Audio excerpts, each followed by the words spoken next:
asalaamaaleykum mbokki internet yi di leen nuyu bu baax di leen ziar di leen bëggee ñi suivi sur Kewel Info du nuyu kilifa diine kilifa aada yëpp du nuyu sama sëriñ notre responsable moral bu daatu Moustarchidine wa Moustarchidaty muy Seydi Mouhamadou Moustapha Sy di ko ñaanal yàlla gudd fan ak wér yàlla war ko yàlla sàmm ko du nuyu kilifa diine yëpp di ñaan réew mi yàlla na fi yàlla def jàmm di ñaanal ñi nga xamante ne ñoom ñoo tawat yal na yàlla fëgg boppam yàlla fëgg seen bopp ñi caabi féete ginnaaw yal na leen yàlla génne mbégte nag ak contentement la ñuy am tey ñu ñëw fii si Malika ñëw seet ki nga xamante ne moom mooy champion di ki nga xamante ne moom mooy général bu Malika di ko jaajëfalaat bu baax a baax di ko féliciter encore une fois ko li mu wax rek mu nekk koo xamante ni suñu fierté la xam nga di ko jaajëfal di ko wax na wax dëgg yàlla on est très fier de lui franchement ndax tey li ma wax rek histoire dina ko bind moom moo nekk première mbër boo xam te ni tey moom moo dem participer ci fecc MMA bu jugee fi nga xam te ne moom mooy ci banlieue bi ci yëmbal ndax wax tamit day leer mu nekk koo xam te ni ko dañ ko waxee rek yëmbal benn barak buun Malika Kër Massar ñëpp dañ koy tiitaroo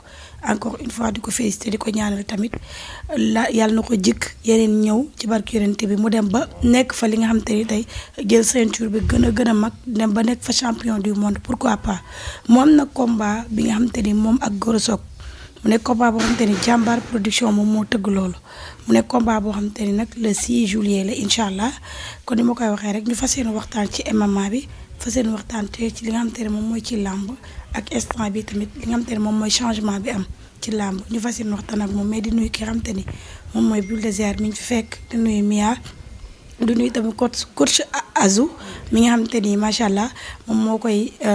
jàngal li nga xamante ni moom mooy kaawa yeeg xeex yeeg yooyu noonu gis nga coach baa ngi nii kii nag moo àndoon nag ki nga xamante ne mooy général MMA Gora Sock bi ba nga wàcc coach baa ngi nii de ci loolu.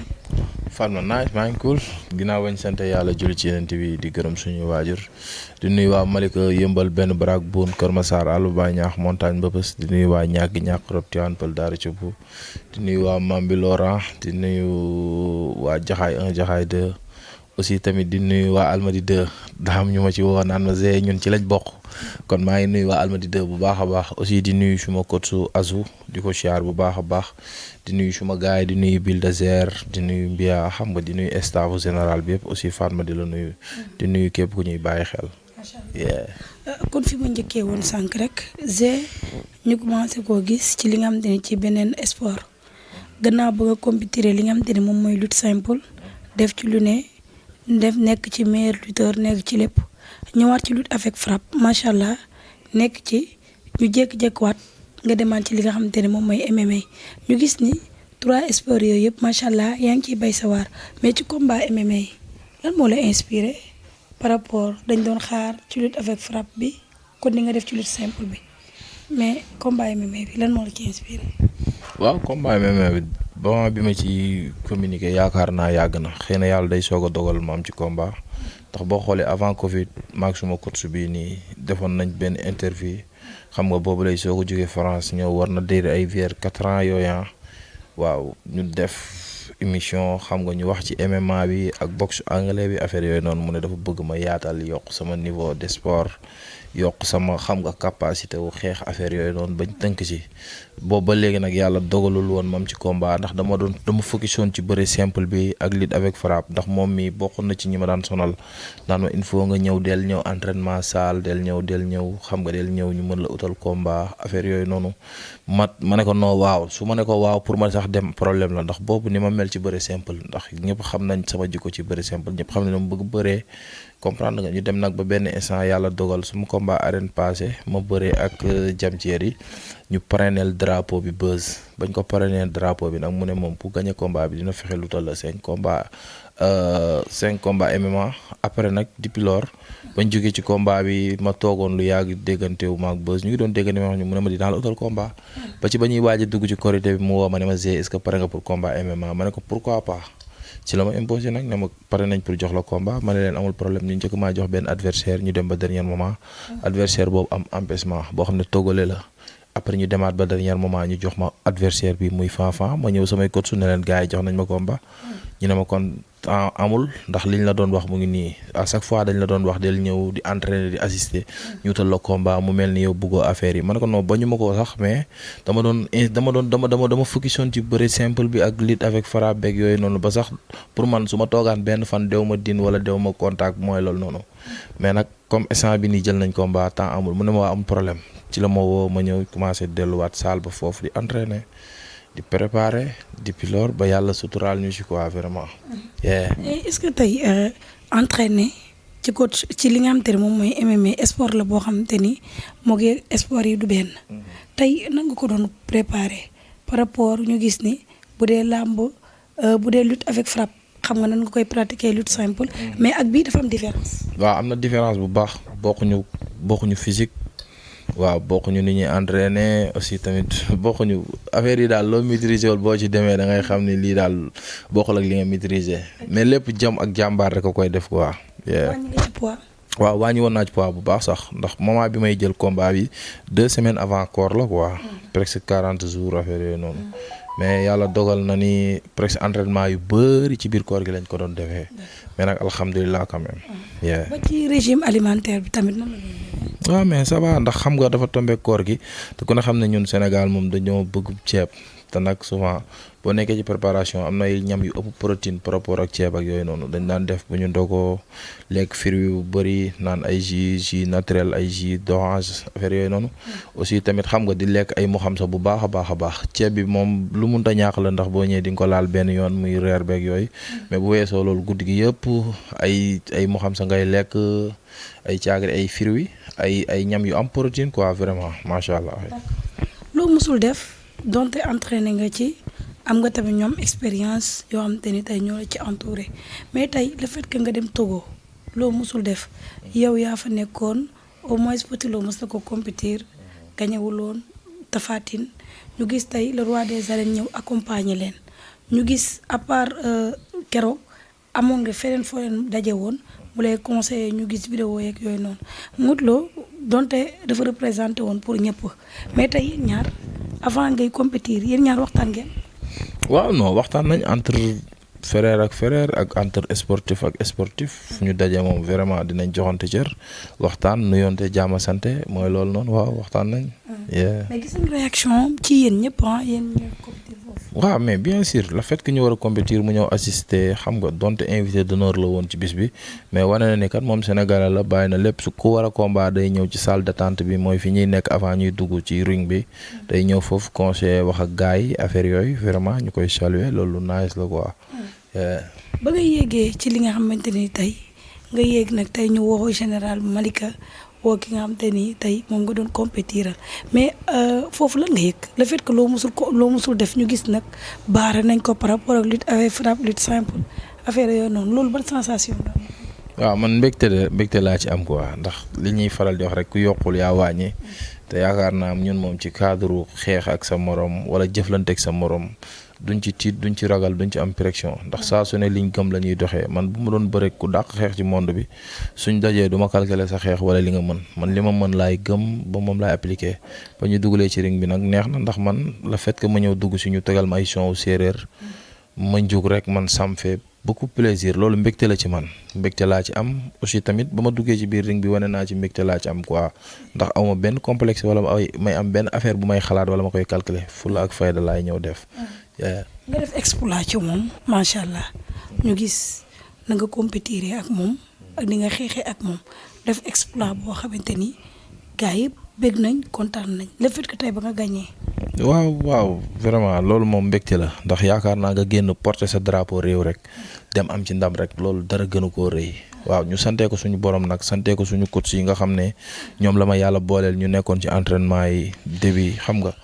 boobu ba léegi ñu may assister di ma encourager aussi di ma motiver aw ma seen fay ku ci mel ni Azumi toog ak suma beneen maître bi coach Vieux moom it xam nga souvent daf ma doon jàppale ci yeneen lutte au sol yeeg affaire yooyu noonu ak MMA bi xam nga sant gaa yëpp ak sama gaa yi nga xam ne tamit vraiment di ba combat bi taxee ba léegi ñoom it ñu ngi ciy sonn ku ci mel ni ñoom Bulldozer armée ak sama mafia bi comme niñ ko doon defee jazz gaa yëpp démb bañ dajee dindi Papa Dia dama songu waaye mais namoon naa la barki Seydina Mohamed moom xam nga moom suñu entraînement moom bu ñëwul ñun dañuy stressé wu ndax mooy suñu anti stress vraiment moom bu ñëwee entraînement day mbalak day foo xam nga vraiment di ci sant gars yi daal ak ku ci mel ni ñoom grand Talla Diop moom it bañ demee ba ne affaire yi suba la message na ma conseillé ma loo xam ne ku ko dégg vraiment di nga xam ne kat tey gars yi yab nañ la comme niñ ma daan yabee làmb vraiment daa moom waaw mu ngi fi moom dernier conseil am sax man démb laa koy soog a lire xaw ma ndekete moom ba may waajal compétir noonu mu ngi ma envoyé benn message vocal wallahi azim lire ma woon démb laa koy soog a lire xaw ma tey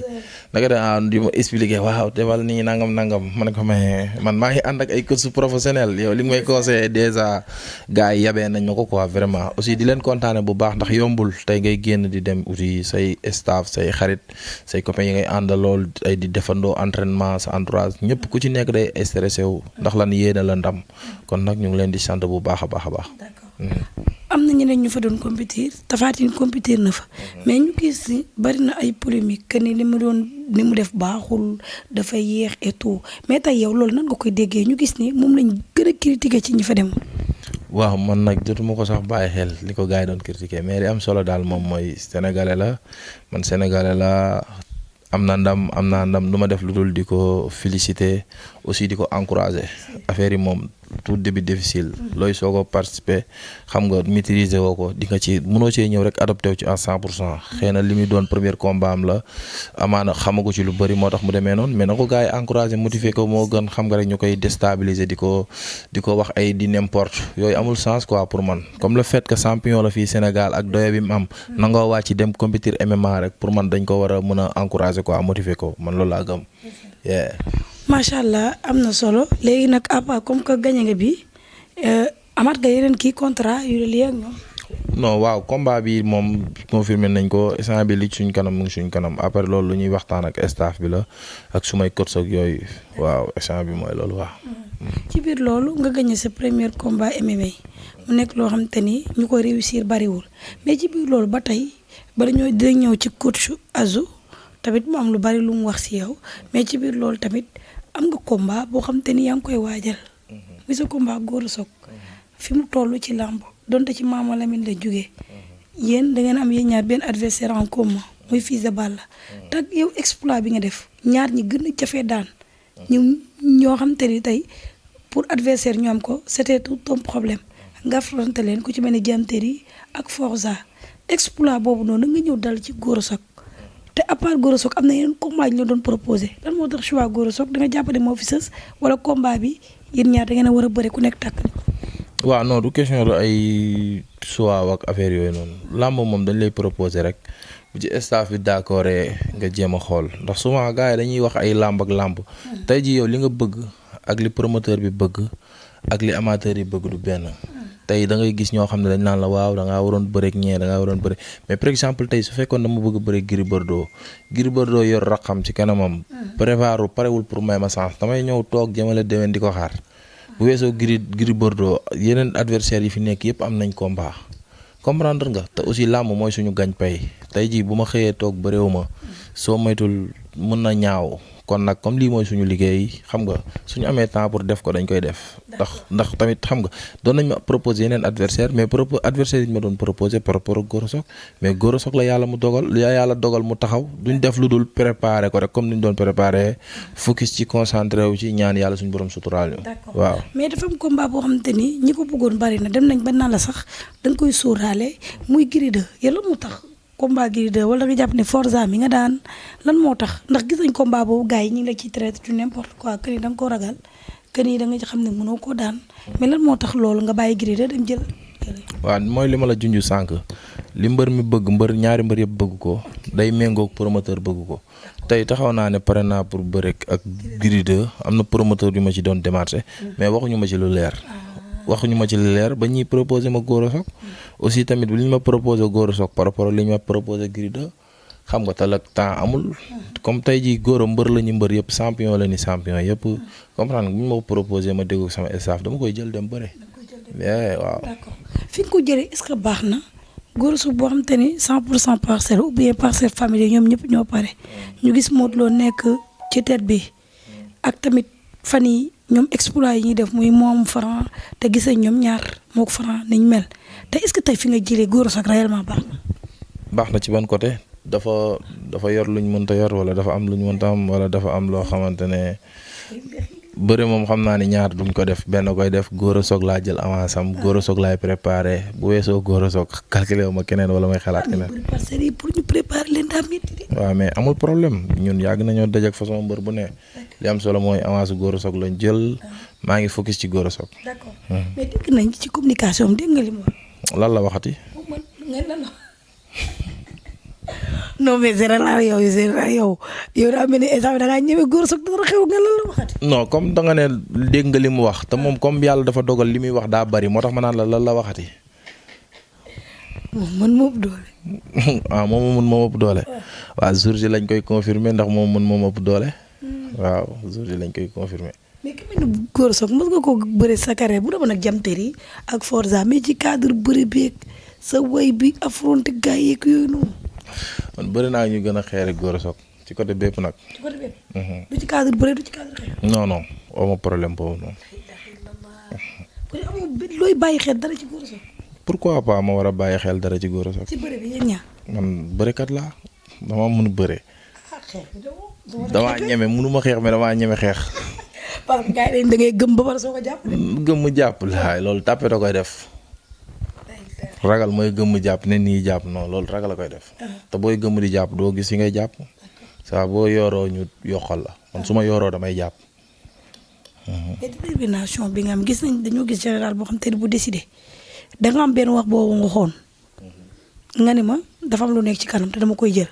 sa combat ak Jamtéri taxaw coow li bari nga wax nañ ca communiqué yàlla def ne mu antu Forza vite fait et bien fait li gars yi fooguloon mais est-ce que tey loolu noonu mën nga koo def exploit bu mën nga koo def ci kaw Gora Sock. waaw xam nga su ma combat ak Gora Sock nag day soog a taxaw defaguñ benn jàkkaarloo defaguñ dara comprendre nga mais li am solo moom mooy. mu ngi waaj ak ay mboqam mu ngi def lu dal xelam. man maa ngi waaj ak samay mboq di def lu dal sama xel buñ tollee ba maa ngi moom ñu war a jàkkaarloo wax dinaa ko wax lu muy dégg. mais zéro pression. non pourquoi pas pression kuy xëy di bëri ay tournoi wu 64 litres mu jeex nga taxaat demaat bëriwaat yeneen 64. di nga am pression pour kenn. waaw bëri na ci mais man li ma def ci lutte simple moom defu ko te du ko mës a def. li ma ci def tamit moom defu ko te du ko mës a def.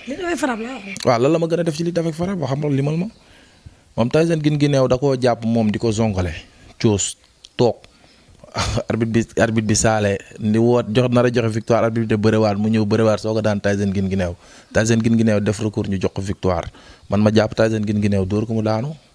te moom da doon wax naan moment bi muy daan Jamtéri boobu la Jamtéri gënoon xeere ba Jamtéri dafa ñëw di ko song moom mu yokk ko Jamtéri rëpp foofu jàppante sax amu fa mais moom ki mu doon zongale toog man maa ko dóor mu daanu. mais moom nee na problème daan na la àggu ko. ban problème waaw problème daan na ma man ñaata problème laa daan biir parcelle foofu noonu ay problème booy mi àndal chaque jour ma daan leen. ñun ñëpp daan nga leen. yow it moom xam na li ma lay wax. góor bu waaye bëri nañ bëreeti. góor xam na ma xam naa ko mais moom dawul sama ci làmb mais maa ngi moom mosuñoo daje xam nga mbër boo xam ne li ngay ñëw bëree bëriwul. man nag dama daan def chaque samedi ak dimanche maa ngi ci àll bi. mais bu ko Franc wane sa secret nag. Franc sa secret bëriwuma ak Franc Gora Sock laay bëre. mais yow ak Franc bëri ngeen mais Franc bu mais li ci Franc du ci Gora Sock. luy moom du kii. waaw yow bàyyi ma waaye nga xëy waxu. mais général mi changé na de. làmb la. ngeen luy Franc du Gora Sock. du kan laa war a bëreel. Gora Sock mais Franc mooy Gora Sock Gora Sock mooy Franc. non. déedéet. nga gëmoo loolu. bu làmb moom bu ko tegoon ci yoon dëgg heure bii dañ naan Gora ne Franc mais instant dañ naan Franc ne Gora loolu yaa quelque chose. général tooñkat la comme que làmb yi di des bareetul bàyyi ma kii ko foofu mais Mansour Ba combat bi mu tëgg combat boo xam te ne wax dëgg yàlla ñi ko bëggoon bari na de yaa Gora Sock yéen ñaar da ngeen am règlement de compte. non amuñu règlement de compte sax moom ba gars yi di bëgg sama làmb xëy na moom sax bëggu ko woon maanaam da doon wër-wërloo mais pour wax ko ni ñun ay affaire sportif la ay sportif lañ te moom dafa am benn habitude comme tey jii buñ ko waxee benn mbër da koy jaral mu wër ci àll bi dajale maara yëpp di xool bañ na ko baax na mu soog a dem jëli danaan dem ci Mara gars yi xoolal ko wax ko ne ko yi xaaral mu xaar jékki-jékki ñu am ay affaires yu ñu ko digal te fi mu ko doon defee balaa fay génn ñu woo ma wax ma ko. instant bi nag moom dañ koo digal ba wax ko ay affaire ba mu génnee ba def ba gars yi ne ko baax na muy soog a jël ma xamal ko ne nag man sama làmb boo ko tegee foofu rek yaa ngi sonal sa bopp.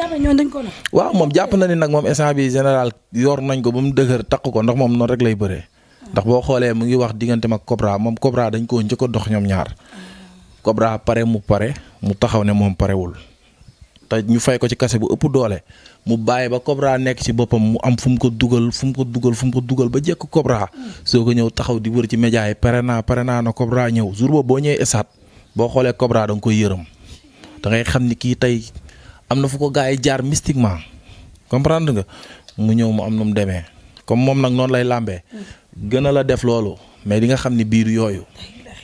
mais yow loolu lañ la dee.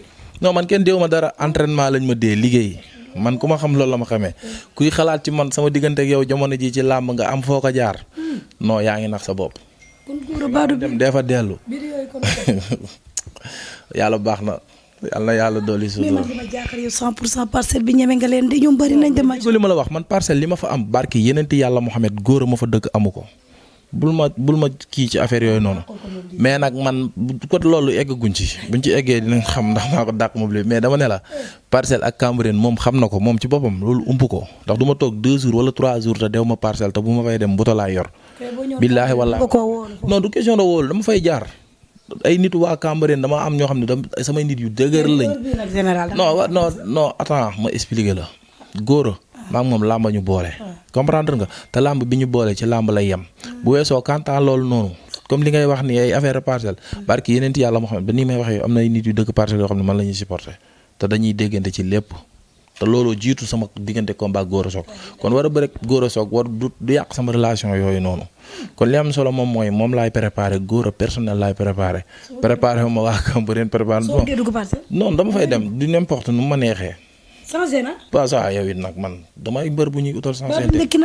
non du man la ñuy kidnappé ak yooyu noonu man xam nga man jàmbaar laa te pour nga dox sama. Mansour Bala nga tëgg nii mais général mii luñ la dee. non kenn déew ma dara lu dul liggéey gëm sa bopp. waaw. nañ dund combat bu neex man damay ambiance te xam nga man nag sama làmb dama koy jox àqam ba mu mat sëkk. bu la bëre bi jëwee tamit ma suul tànk yi ne ngay yaram bi li am solo mooy daal yàlla na yàlla dolli sutura. incha allah rabbi. changement lamb yaa ngi koy gis barki démb gis nañ Makan tëgg na Fallou Ndiaye tëgg na mais changement lamb bi yow nan nga ko gisee. waaw mais alhamdulilah sant yàlla ndax ku ne xam na ni làmb moom mooy secteur boo xamante ne dafa xaw a metti ndax souvent ñiy nekk ci ginnaaw di wax ñu ëpp fuuf ñuy nekk ci biir di protéger làmb.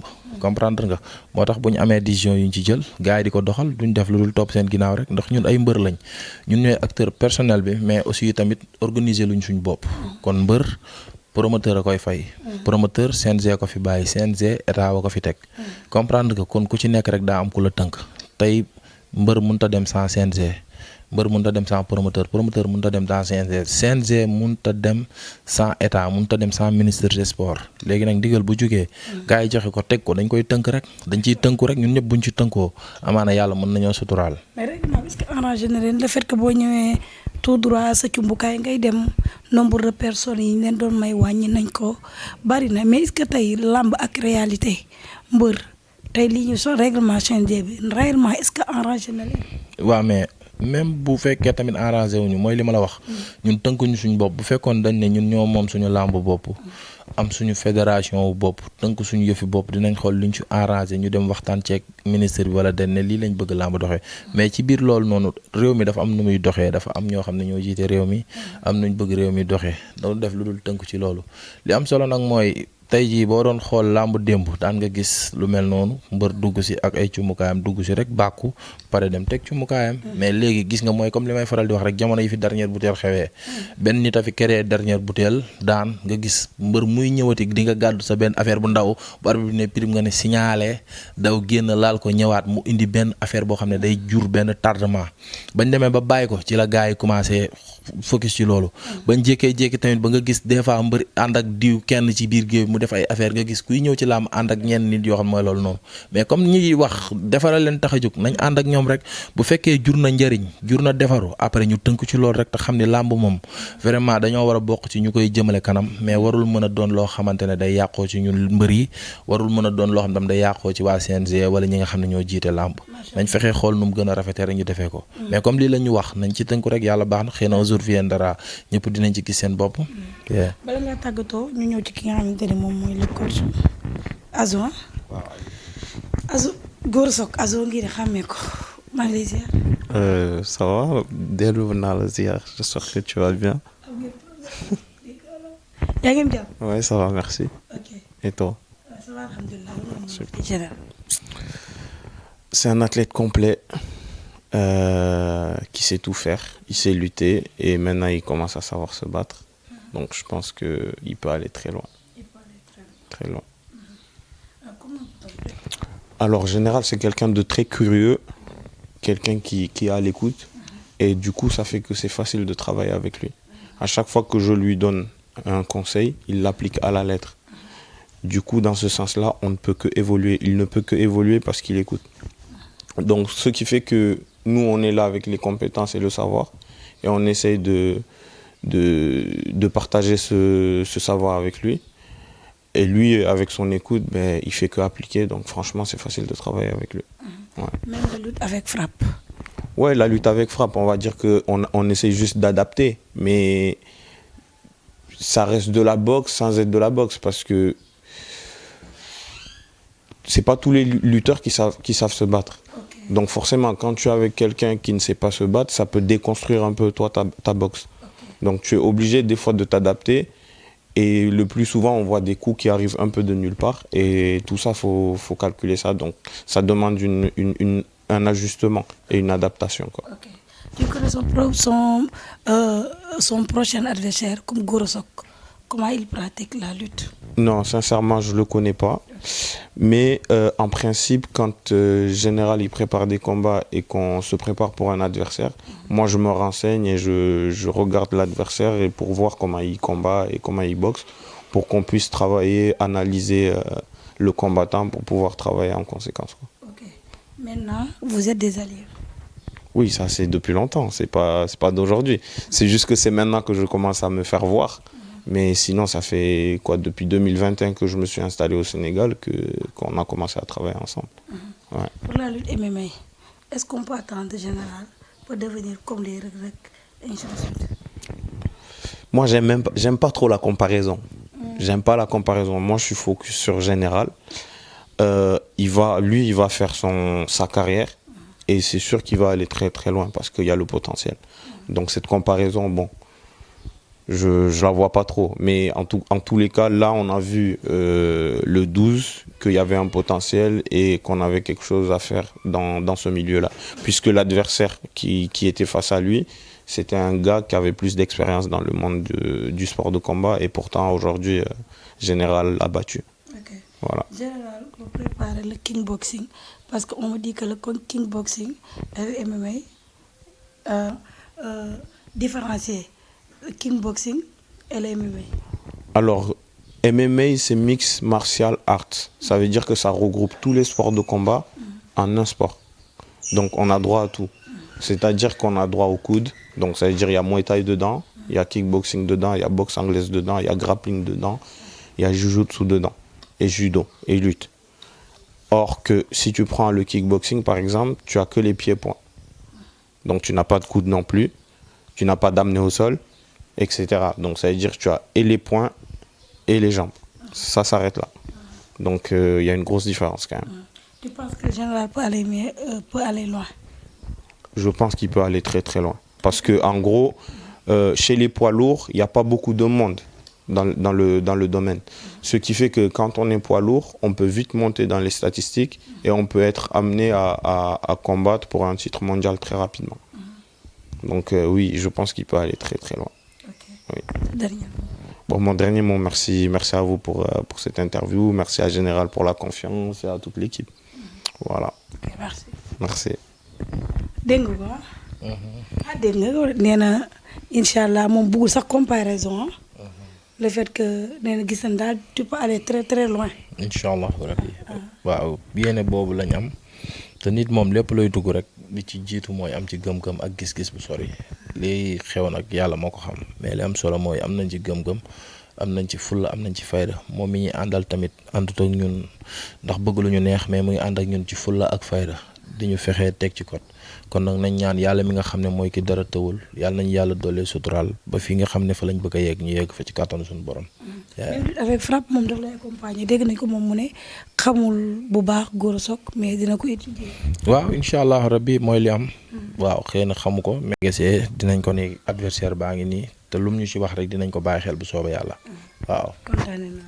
waaw mais fii la ëppee yow it di la kontaane di santaat yàlla rek di wax ni wax moom yombul mais bu wax ji normalé nañ xam ne suñu borom la bu dëngee ñu xam ni jaam bu xeeb bu mat di moo doon wax aussi tamit di kontaane ñëpp di sant ñëpp naan gis nañ sénégalais yi seen soutien ak ni ñu doon soutenir vraiment ñu ngi doon bàyyi xel bu baax a baax a baax a baax di ñu jàppale kon nag ñu ngi kontaane ñëpp di ñaanal ñëpp jàmm képp kuy wax képp kuy suma soppe maa ngi lay woo naan la suma combat taxaw na mag Gora Sock na ci ñëpp ñëw jàpp vraiment aussi tamit di waxaat 100% yëmbal Malika benn baraag bi buun Kër Massar àllu ba ñaax ñu ngi leen di woo naan la man ak samay rax yi fi nekk yëpp am combat vraiment ñu ngi pare pour ànd liggéey en masse man ak ñoom Diop de armée Papa Dia xam nga nu mu tuddati Petit Ña Kirikou xam nga Bulldozer waaw mafia bi yëpp incha allahu rabbi Baba Jaxal non mafia bi yëpp déggoo li mu la wax aussi tamit di profité ci occasion bi di ñaanal Bib Diop vraiment moom it suñu rax la te li ñuy def nii ñoo ko daan àndandoo di ko def athlète la comme ñun sportif la da daan entraîné di am ay combat di bëre bu dem ba ndogal dal ci kawam vraiment ñu ngi koy ñaanal yàlla gën a fëgg boppam yàlla mayat ko tam ba mu dellusiwaat ci mafia bi vraiment en tout cas daal li am solo mooy liggéey bi am nañ ci yaakaar xam nga ndax tamit ku ci nekk sa gox nga am te ñun fi lañ am te ku nekk fi nga li dal ci yow ba ngay tiitaroo fi nga dëkk ñun lu ñu mënti am guddi yëmbal benn baraag Malika moom la ñuy tiitaroo Kër Massar kon nag ñu ngi woo autorité yëpp ñu ñëw dooleel ñu jàppale ñu aussi suñu raq yi ñoom ñëpp ñu parewaat taquwaat jóg xam ni instant bi nii toogaay amatul focus rek buubaa ak boo yëpp ñoom buubaa xam nga joowu déranger bëri nekk ci secteur bi yëpp boo limee da ngay juum bëri na suñu raq yi vraiment boo yëpp ñu ngi leen di waajal pour ñu toog xam nga xool nan la ñuy ànd à masse commencé liggéey bu sooba yàlla aussi di félicité tamit sama benn rakk caatu Malika mama moom it mu am ndam bërki démb di ko ñaanal ndam li yàlla na ko jik waaw ak sigil voilà noonu la demee booy ci am ndam yëpp maa ngi leen di nuyu ak booy Ada Fass booy dëkk fii Ada Fass mu ngi war a bëre ak booy Talfa Junior xaw ma presque mu ngi ma fekkoon fële mais yu ci bëri maa ngi ko doon seetaan quoi comprendre nga mais di ñaanal booy fi am ndam yàlla na yokk ñi fi am combat yàlla suturaal leen ñëpp am ndam ñi amagul combat di leen ñaanal ñu am combat te ñu am ci ndam armée tamit ñu ngi koy ñaanal yàlla defal ko combat bu gën ci moom ndax mu ngi ci entraînement yu métti yàlla defal ko combat mu am ci ndam di nuyu ñëpp daal di ñaanal ñëpp jàmm di ñaan yàlla dolli ñoo suturaal wax rek sama waa ji grand Serigne moom it vraiment mention spéciale xam nga grand Serigne day jàpp ci man bu baax a baax presque mën naa ni yëre yi may sol bagage yu bëri grand Serigne da ciy jàpp di wax gars yi ku bëgg yëre bu rafet xam nga dàll bu rafet casquette lépp ñëwal ci grand Serigne benn baraak arécar en face arécar bi noonu rek fa la nekk aussi suma grand Ousmane Diop Boston moom it mention spéciale ku ci mel ni tamit sama grand Pape Fadia suma xarit suma waay moom it mention spéciale sama rax tamit Cheikh Soumaré moom it maa ngi koy béggee gis naa taxawaayam ci man bu baax a baax zo technique jàmm ci yow gars yi sonn ci général yëpp jàmm ci yéen bu baax a baax